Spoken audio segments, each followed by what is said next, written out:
আদি পুস্তক 2:24 বলা হয়েছে, এই কারণ মনুষ্য আপন পিতামাতাকে ত্যাগ করিয়া আপন স্ত্রীতে আসক্ত হইবে এবং তাহারা একাঙ্গ হইবে। তাই প্রথম যে বিষয়, সুখী পরিবার গঠন করতে হলে বা দাম্পত্য জীবনে সুখে থাকতে হলে অথবা বিবাহিত সম্পর্কের মধ্যে সেই সুখে দিন যাপন করতে হলে পবিত্র বাক্য বলছে প্রথম যে বিষয়, আর সেটি হচ্ছে এই কারণ মনুষ্য আপন পিতামাতাকে ত্যাগ করিয়া, অর্থাৎ প্রথম যে বিষয় সেটি হচ্ছে ত্যাগ করতে হবে। কিন্তু প্রশ্ন হচ্ছে, আমাদের সমাজে সাধারণত কারা ত্যাগ করে থাকে? আপনি হয়তো চিন্তা করতে পারেন, যে সময় বাঙালি কালচারে বিবাহ হয় আর কন্যার বাড়িতে যে সময় বিবাহ হয় আর সেখান থেকে সেই কন্যাকে নিয়ে সেই ছেলে বাড়িতে আসা হয় বা বরের বাড়িতে আসা হয়। প্রকৃতপক্ষে ত্যাগের কথা যদি বলতে হয় তাহলে আমরা দেখতে পাই কন্যা পক্ষ বা কন্যা কিন্তু একটি বড় ত্যাগ স্বীকার সে করে থাকে। কারণ ছোট থেকে যে কন্যা তার পিতামাতার সঙ্গে বড় হয়েছে, আজকে সেই কন্যা তার নিজের বাড়ি ছেড়ে সে স্বামীর সঙ্গে সে বসবাস করতে শুরু করেছে, স্বামীর বাড়িতে সে থাকতে শুরু করেছে। এটি হচ্ছে কন্যাদের একটি ত্যাগ স্বীকার আমরা দেখতে পাই।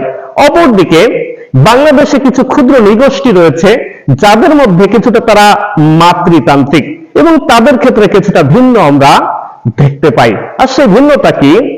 সেই ভিন্নতা হলো বিশেষ করে ছেলে পক্ষের বাড়ি গিয়ে বিবাহ করে তারা মায়ের বাড়িতে আনে এবং সেখানে তারা ঘর সংসার শুরু করে খ্রিস্টের সন্তানেরা। তাহলে আমরা দেখতে পাই কোন কোন কালচারে সেই পুরুষ মানুষ ত্যাগ করে থাকে এবং কোন কোন কালচারে সেই কন্যাগণ তারা ত্যাগ করে থাকে। তাহলে ত্যাগ বলতে পবিত্র বাক্যে আমাদেরকে কি বলছে? বাক্য কিন্তু স্পষ্ট বলছে, বাক্য বলছে মনুষ্য আপন পিতামাতাকে ত্যাগ করিয়া, অর্থাৎ বলছে পিতামাতাকে ত্যাগ করা, পিতামাতাকে ত্যাগ করতে হবে। তাহলে প্রশ্ন হচ্ছে, আসলে কি পিতামাতাকে আমাদের জীবন থেকে বাদ দিয়ে দিব, নাকি বাইবেল অন্য কোনো কিছু আমাদের কাছে প্রকাশ করতে চলেছে? যদি আপনি যাত্রা পুস্তক 20:12 দেখেন এবং সেখানে লেখা আছে, তোমার পিতামাতাকে সমাদর করিও। আমেন। বাক্য বলছে তোমার পিতামাতাকে সমাদর করিও, এবং আগে দেখেছি বলছে পিতামাতাকে ত্যাগ করা।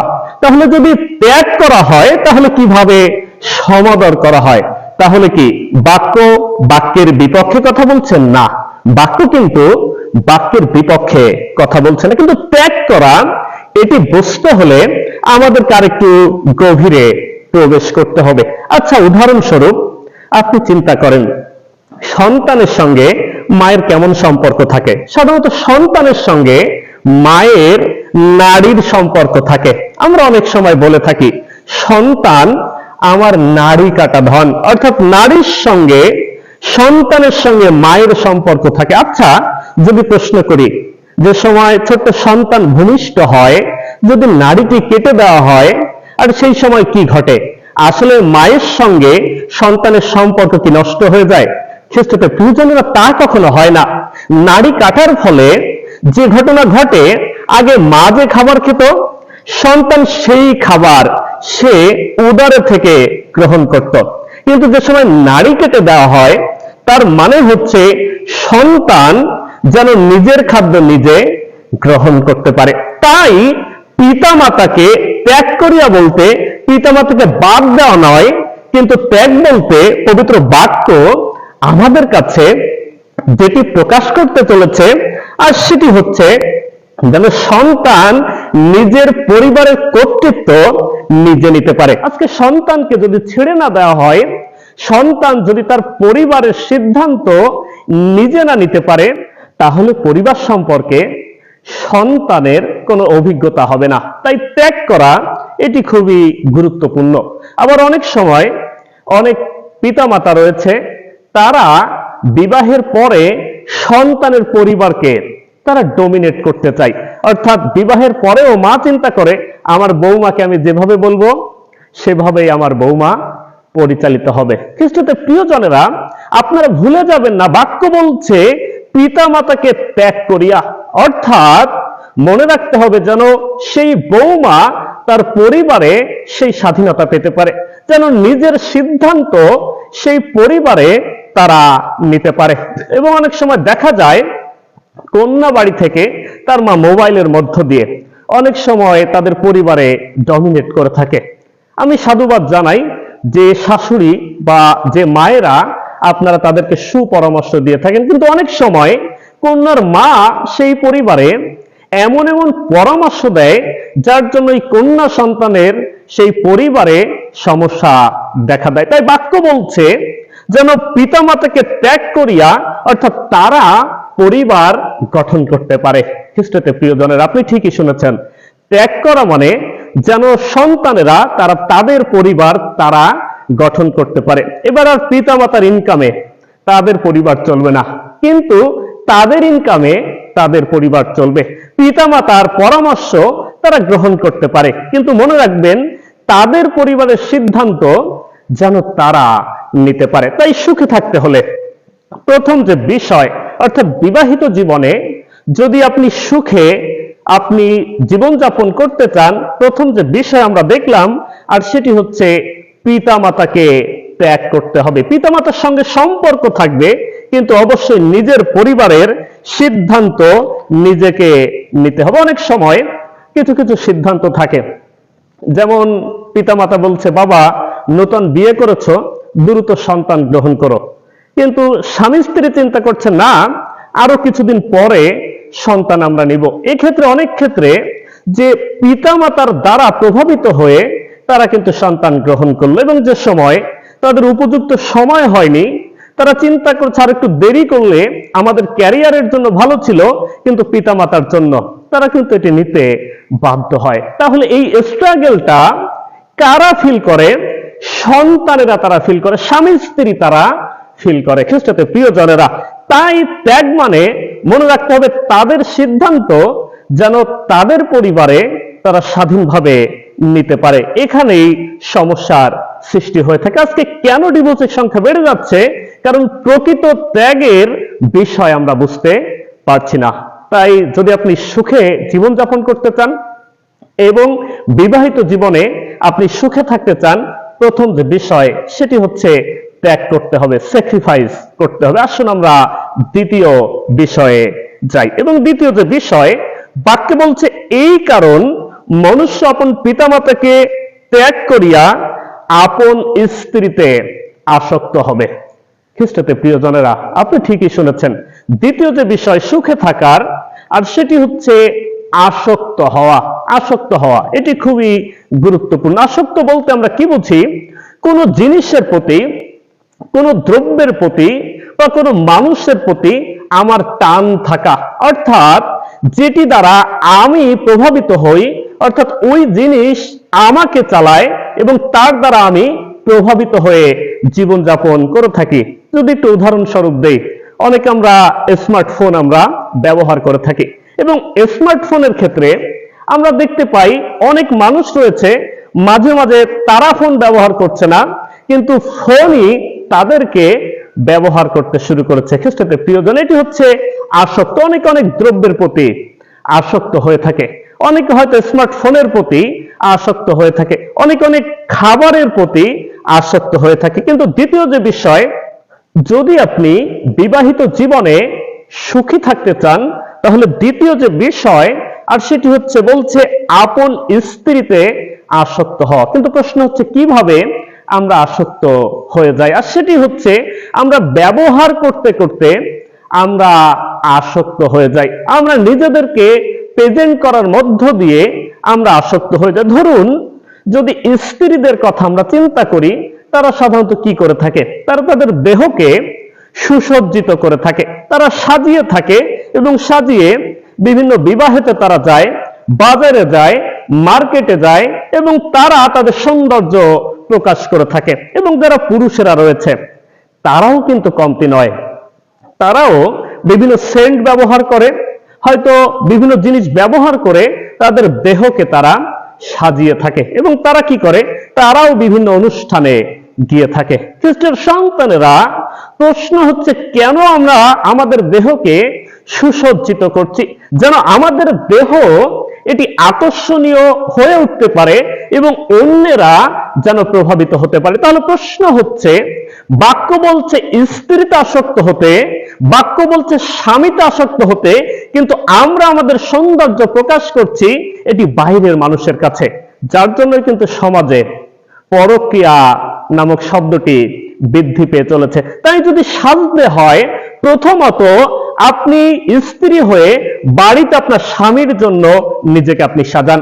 যদি সেন্ট ব্যবহার করতে চান স্বামী হিসাবে, প্রথমত ঘরে আপনার স্ত্রীর জন্য নিজের শরীরে আপনি সেন্ট ব্যবহার করেন, যেন আপনার শরীর দ্বারা, আপনার সুসজ্জিত করণ দ্বারা, আপনার ব্যবহার দ্বারা, আপনার ভালোবাসা দ্বারা স্বামী হিসাবে স্ত্রীকে আপনি টানতে পারেন, স্ত্রীর প্রতি আপনার আকর্ষণ আপনি সৃষ্টি করতে পারেন। তদ্রূপ ভাবে একজন স্ত্রী হিসাবে যেন আপনি স্বামীকে আকর্ষণ করতে পারেন, কারণ বাক্য বলছে স্বামী স্ত্রী একে অপরের প্রতি সেই আসক্তি তারা আনবে, একে অপরের প্রতি আসক্ত তারা সৃষ্টি হবে, অর্থাৎ কাউকে ছাড়া কাউকে তারা কল্পনা করতে চাইবে না। খ্রিস্টতে প্রিয়জনেরা, প্রথম করন্থীয় 11 অধ্যায় 11 পদে লেখা আছে প্রভুতে স্ত্রী পুরুষ ছাড়া নয়। আপনি ভালোভাবে শুনুন, বলছে প্রভুতে স্ত্রী পুরুষ ছাড়া নয়, আবার পুরুষও স্ত্রী ছাড়া নয়।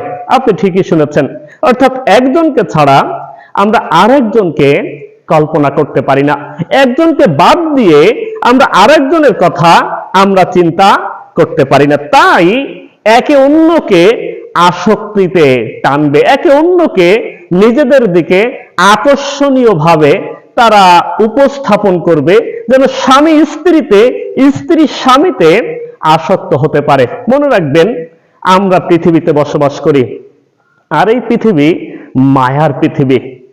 এই পৃথিবীতে যদি একে অন্যের প্রতি আপনি মায়া সৃষ্টি না করতে পারেন, আর এটি কিভাবে সৃষ্টি করবেন? আপনার ভালোবাসা দ্বারা, আপনার ব্যবহার দ্বারা একে অন্যের প্রতি আপনি মায়া সৃষ্টি করবেন, তবেই আমাদের জীবনে আসক্ত আমরা একে অন্যের প্রতি আমরা হয়ে পড়ব। দেখবেন স্বামী স্ত্রীকে ছাড়া জীবন অতিবাহিত করতে পারবে না, এবং স্ত্রী স্বামীকে ছাড়া জীবন অতিবাহিত করতে পারবে না। এটিই হচ্ছে মায়া, এটিই হচ্ছে ভালোবাসা, এটিই হচ্ছে আসক্ত হওয়া। আর যদি দাম্পত্য জীবনে আপনি সুখী হতে চান, বিবাহিত জীবনে যদি আপনি সুখে জীবন অতিবাহিত করতে চান, দ্বিতীয় যে বিষয়, স্বামী স্ত্রীতে আসক্ত হতে হবে। এবং আসক্তির আরেকটি যে বিষয়, সেটি হচ্ছে একে অন্যের প্রতি নির্ভরশীলতা সৃষ্টি করা। অনেক সময় শয়তান সে পরিবারে সন্দেহ ঢুকিয়ে দেয়, এই তুমি কি জানো তোমার স্বামী এত রাত করে কেন ফিরছে? দেখো নিশ্চয়ই কোনো সমস্যা আছে। এই তুমি কি জানো তোমার স্ত্রী তোমার অবর্তমানে ফোনে কথা বলছে, তার মানে স্ত্রীর নিশ্চয়ই কোনো সমস্যা আছে। আর এটি শয়তান অনেক সময় তৃতীয় পক্ষের মধ্য দিয়ে এটি প্রকাশ করে থাকে। তার কারণ কি? যেন আপনার সংসারে সমস্যা সৃষ্টি করতে পারে। খ্রিস্টতে প্রিয়জনেরা, তাই যদি সুখে জীবনযাপন করতে চান, তাহলে দ্বিতীয় যে বিষয়, আর সেটি হচ্ছে স্ত্রী স্বামীতে এবং স্বামী স্ত্রীতে আসক্ত হবে। আসুন আমরা তৃতীয় বা শেষ বিষয়ে আমরা যেতে চাই। বিবাহিত জীবনে সুখে জীবনযাপন করতে তৃতীয় যে রহস্য, আর সেটি হচ্ছে বাক্য বলছে, এই কারণ মনুষ্য আপন পিতামাতাকে ত্যাগ করিয়া আপন স্ত্রীতে আসক্ত হইবে এবং তাহারা এক অঙ্গ হইবে। আপনি ঠিকই শুনেছেন, তৃতীয় যে বিষয়, আর বাক্য বলছে তাহারা এক অঙ্গ হইবে, অর্থাৎ এক অঙ্গ হওয়া, এটির দ্বারা বিশেষ করে বোঝানো হচ্ছে পুরুষ এবং স্ত্রী, অর্থাৎ স্বামী এবং স্ত্রীর শারীরিক ও আত্মিক সম্পর্ককে এটি প্রকাশ করা হয়েছে। ধরুন দুইটি কাগজ যদি আমার কাছে থাকে, আর দুইটি কাগজকে যদি আঠা দিয়ে জোড়া লাগানো হয়, আর কি হবে, কিছু সময় পরে ওই কাগজ দুটি চমৎকার ভাবে লেগে যাবে এবং আপনি চেষ্টা করবেন, কিন্তু ওই কাগজ আপনি আলাদা করতে পারবেন না। এবং আলাদা করতে গেলে কি হবে জানেন? যে সময় আপনি কাগজ ধরে টানবেন এবং আলাদা করার চেষ্টা করবেন, কাগজ দুইটি ছিঁড়ে যাবে। অর্থাৎ অক্ষত অবস্থায় আপনি কাগজ দুইটিকে আলাদা করতে পারবেন না। তাই এক অঙ্গ এটি খুবই গুরুত্বপূর্ণ একটি বিষয় এবং বাক্য খুব গভীর বিষয় আমাদের কাছে নির্দেশ করছে, বলছে তাহারা একাঙ্গ হইবে। অর্থাৎ প্রথমত তারা দিবসকে না বলবে, প্রথমত তাদেরকে কেউ আলাদা করতে পারবে না। খ্রিস্টতে প্রিয়জনেরা, অনেক সময় আমাদের পরিবারে ছোট ছোট ঘটনা ঘটে যায়, স্বামী স্ত্রীর মধ্যে অনেক সময় মৌখিকভাবে অনেক ঘটনা ঘটে যায়, আর যার জন্য আমরা অনেক সময় চিন্তা করি এই আজকে আমরা একসঙ্গে থাকবো না। হয়তো স্ত্রী বলছে তুমি আমার কাছে আসবে না, অথবা এমন হতে পারে স্বামী বলছে এই তুমি পাশের ঘরে গিয়ে ঘুমিয়ে পড়ো।